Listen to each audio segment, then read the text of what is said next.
Ako po si Martin, duty operator ng T8999. Naggamit ito ng 6 na aral na may bilang na 70 meters. Ito naman po yung printer head area. Ang kaling palit po ng color noong November 29 last year. Sa white naman po, July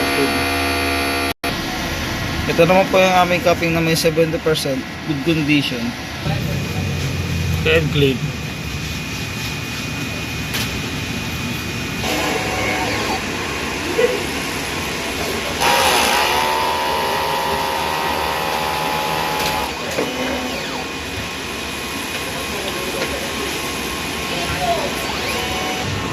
Punasan ng wiper after red clean.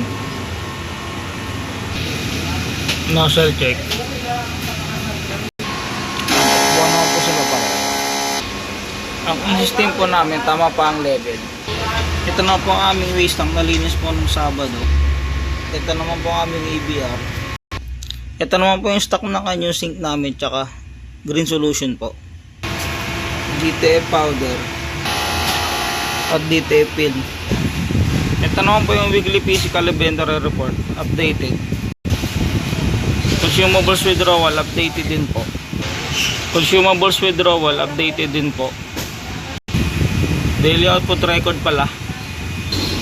Updated monthly checklist, yun lang. Maraming salamat po.